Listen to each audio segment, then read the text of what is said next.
Shalom, je m'appelle Katie Bardorokwe, je suis responsable à Haïfa de l'Alia des pays francophones. Avec moi, Lisa et Olivier Nazé, Olim Khadashim, 5 ans en Israël. Je vais tout à l'heure interviewer. Mais avant de les interviewer, je voulais briser aujourd'hui des mythes sur la ville de Haïfa. Premier mythe, Haïfa, terre inconnue, isolée de tout. Alors, Haïfa est la troisième ville d'Israël, 280 000 habitants. La plus grande vallée du Silicone d'Israël. Je vous ai apporté ici une carte de notre vallée Silicone qui est dans la ville de Haïfa. Dans cette carte, vous pouvez voir Yahoo, Intel, Apple et toutes sortes de Philips Medical et bien d'autres sociétés qui sont dans la ville même de Haïfa. À part ça, je vous ai aussi apporté une carte d'Israël. Et vous voyez ici Haïfa. Et je voulais vous montrer combien en fait ces distances, combien les grandes villes que les Français aiment bien voyager sont très proches.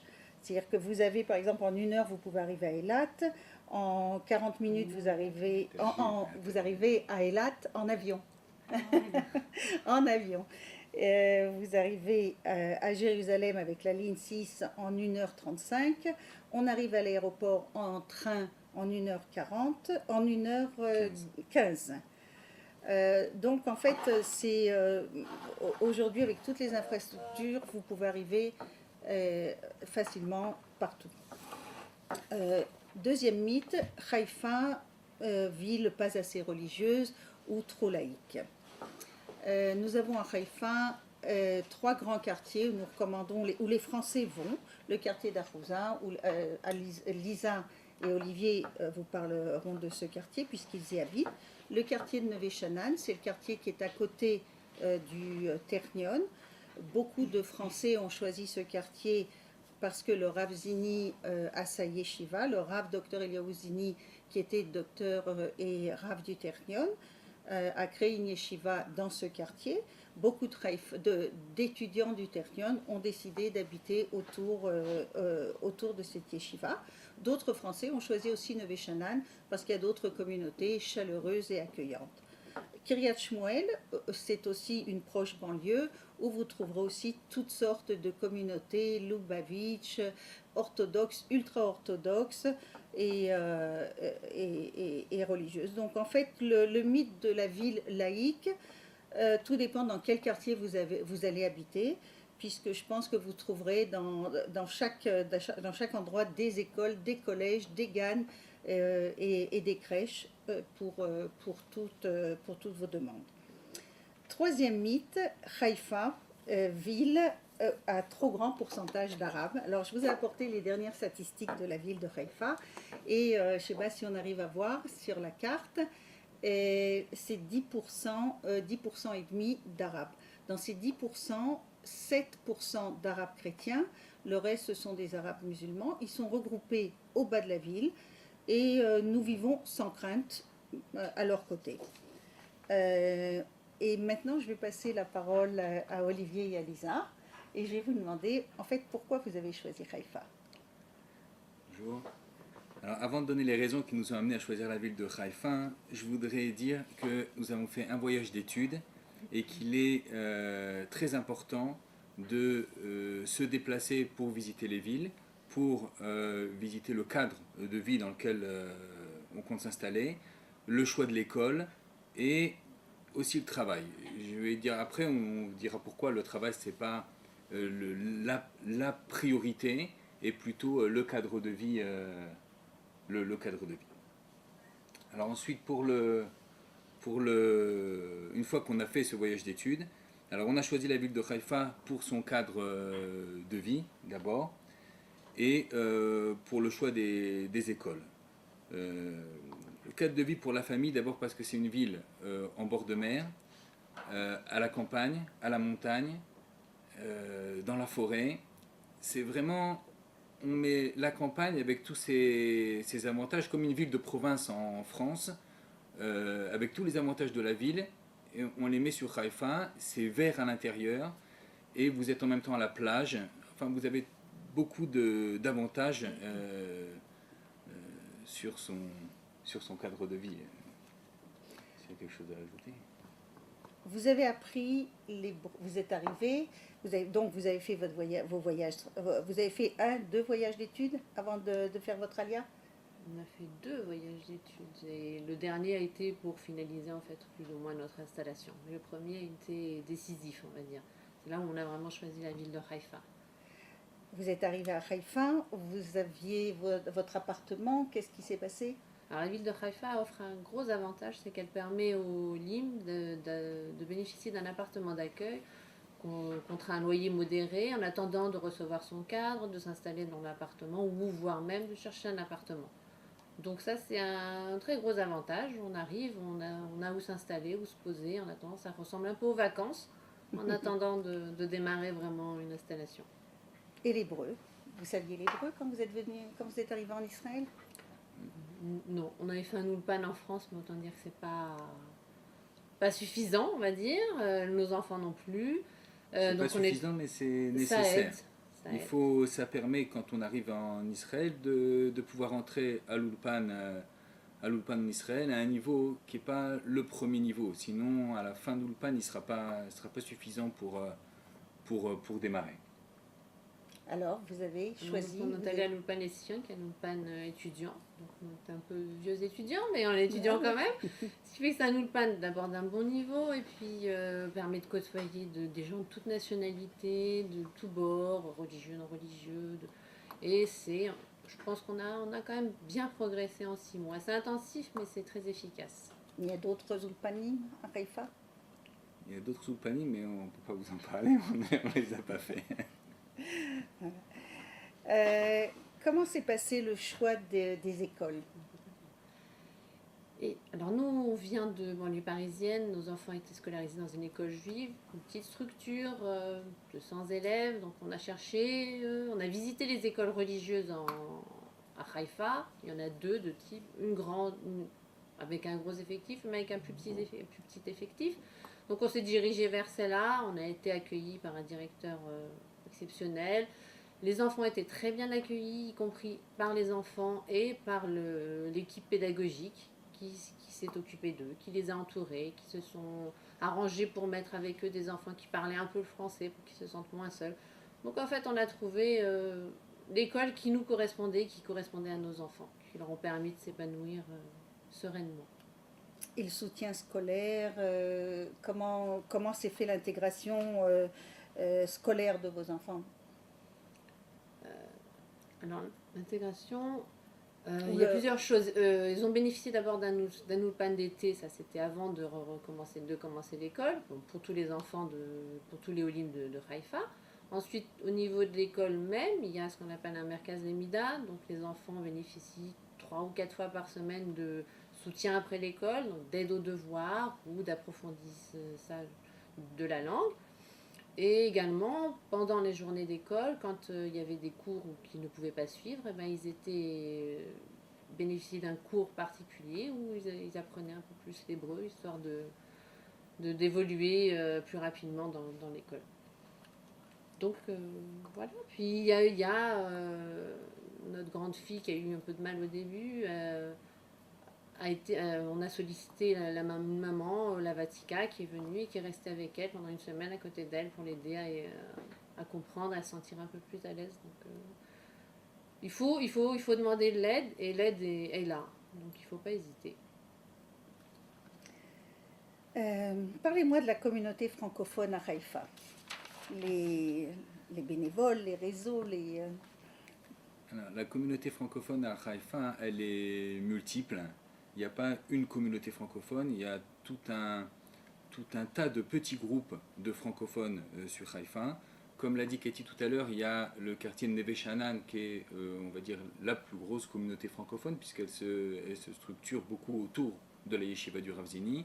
Mais il y a autour d'autres yeshivas, d'autres rabbanim qui font des cours en français, en dehors du Rav Zini qui fait aussi des cours en français, que ce soit au Ternion ou dans sa yeshiva. Mais il y a une autre yeshiva qui fait aussi des cours en français. Il y a après d'autres petits groupes qui s'organisent de manière individuelle, pareil pour des cours de Torah. Après, il y a aussi des regroupements plus culturels, que ce soit au niveau de la chorale. Il y a un centre culturel français à Haïfa, il y a une chorale de francophones, il y a des discussions littéraires régulières, tous les 15 jours je crois. Je ne participe pas beaucoup, mais je crois que c'est tous les 15 jours il y a une participation, il y a des discussions littéraires. Il y a quelquefois des projections cinématographiques, moins abondantes que certaines grosses villes, mais d'autres grosses villes comme Netanya ou Jérusalem où il y a plus de francophones, mais on en a aussi. Voilà, il y a différents quartiers. Il y a aussi une particularité, c'est qu'il y a beaucoup de francophones qui sont des vatikim, c'est-à-dire d'anciens francophones qui travaillent depuis bien longtemps, qui sont bien intégrés, même très bien intégrés dans la ville de Haïfa. Quand ils ne vous parlent pas français, vous ne pouvez pas deviner qu'ils sont francophones. C'est ce qui nous permet, quand vous rentrez dans ces différents groupes, de tisser un réseau et de francophones et d'Israéliens. Ils ont énormément de connaissances parmi les francophones, mais aussi parmi les Israéliens. C'est ce qui vous permet de rentrer dans ces réseaux. Il ne faut pas oublier une chose, c'est que sur la vie, en Israël en particulier, le monde du travail comme la vie, elle s'organise beaucoup en réseau ou en lobby. C'est pas tout à fait comme en France. Vous êtes obligé, je ne sais pas si on est obligé, mais il est préférable de rentrer dans différents réseaux et d'utiliser un maximum de réseaux, et encore plus quand ils sont israéliens, pour pouvoir y trouver du travail et développer une activité de travail. Les bénévoles, vous avez été aidé par des bénévoles il y a des bénévoles aussi sur la ville de Haïfa. On a été aidé, comme l'a dit Lisa tout à l'heure, on a été aidé d'abord parce qu'il y a une mère de famille francophone qui est venue aux côtés de notre fille pour l'aider pendant une semaine, tous les jours, pendant qu'elle était à l'école. Et ensuite, il y a des bénévoles qui nous ont permis, qui se sont déplacés, qui sont venus avec nous une journée entière ou des journées entières pour, faut être honnête, pour acheter le frigidaire, le four, pour nous permettre d'avoir la télévision, le téléphone. Il est très difficile quand on vient d'arriver et que vous ne parlez pas un mot ou très peu d'hébreu, en tous les cas pas suffisamment pour par téléphone installer une ligne téléphonique ou commander un installateur pour mettre en place la ligne téléphonique ou Internet.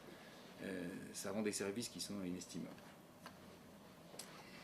C'est souvent l'emploi qui guide le choix de la ville. Est-ce que c'est le cas? Est-ce que ça a été votre cas? Est-ce que c'est le cas d'autres personnes qui arrivent à Haïfa? Alors, comme je l'ai dit tout à l'heure, ou comme l'a rappelé Ketty, les distances en Israël ne sont pas des grandes distances. L'avantage de la ville de Haïfa, c'est que vous n'avez pas ou très peu d'embouteillage. En dehors de certaines heures où vous allez avoir 10 minutes ou 15 minutes, vous allez être coincé, ce qui est un grand record dans des embouteillages. C'est un maximum chez nous. Par conséquent, les distances sont très réduites. Quand vous venez de la région parisienne et que vous passez 45 minutes aller dans le métro et 45 minutes aller dans le métro pour le retour, la même chose, vous voyez le parking en bas de la plage qui est en face de la gare, il est plein tous les matins, mais il n'est pas plein parce que tout le monde est à la plage, il est plein parce que tout le monde prend le train pour aller travailler à Tel Aviv, à Netanya ou dans d'autres villes du pays et reviennent le soir. Beaucoup d'ailleurs, comme beaucoup d'emplois sont dans le high-tech et dans le domaine des sciences, il y a aussi un certain nombre de personnes qui travaillent une partie du temps dans les bureaux et une partie du temps chez eux sur ordinateur. On a beaucoup d'amis comme ça, pourtant qui ont leur bureau à Tel Aviv. Alors parlez-moi de l'atmosphère de cette ville, Haïfa. Alors Haïfa, c'est vrai que c'est une ville qui est assez méconnue, parce que les gens se demandent ce qu'on peut bien aller faire à Haïfa, et quand on y va, on découvre une ville verte, bon un peu moins maintenant vers l'incendie, la plage, un cadre de vie agréable, c'est-à-dire que c'est une ville de province sans pas tous les inconvénients, c'est-à-dire que vous avez tout. Une ville un peu comme à l'occidental, il y a des petits centres commerciaux, vous pouvez marcher dans les rues, il y a des magasins, il y a des cinémas, des canyons, il y a plein d'activités pour les enfants, des activités sportives, extrascolaires, tout ce que vous voulez. Et une atmosphère, les gens sont assez conviviaux, amicaux. Vous pouvez discuter avec des gens dans la rue. Je je pense que c'est le côté ville de province sans les inconvénients. Et donc un côté chaleureux. Et les Israéliens sont très ouverts et très contents d'avoir des francophones et des Français à Haïfa parce qu'ils ont l'impression que du coup, ils ne sont pas venus pour être entre Français, mais pour habiter en Israël. Donc ils sont contents et ça les conforte dans l'idée que les Français sont les bienvenus en Israël, à Haïfa. Olivier, Voilà. tu voudrais rajouter quelque chose sur l'atmosphère? Non, c'est ça. Je pense que les Israéliens, ils aiment bien. D'ailleurs, la première question qu'on nous a posée, qu'on nous pose encore régulièrement et qu'on me pose régulièrement, parce que je suis une profession indépendante, je suis dentiste et je vois les Israéliens, la première question qu'ils vous posent, c'est pourquoi vous êtes venu à Haïfa. On a toujours l'impression que tous les Français vont à Jérusalem, à Natania, à Ashdod ou à Tel Aviv aussi maintenant. Quand ils font énormément d'efforts, ils sont prêts à vous aider et quand vous leur demandez de l'aide, ils font tout pour faire ce qu'ils peuvent pour vous aider. C'est vraiment, ils ont l'impression que vous êtes venus pour s'intégrer, pour rentrer dans la société israélienne et ça ils apprécient particulièrement. Mais en fait, votre mot de la fin sur l'Alia et sur l'Alia à Haïfa. Comme je l'ai dit, Haïfa c'est une ville qui mérite d'être reconnue pour sa qualité de vie, pour son cadre de vie inestimable, la plage, la mer, la montagne, tout ce que vous voulez, vous l'avez en fait.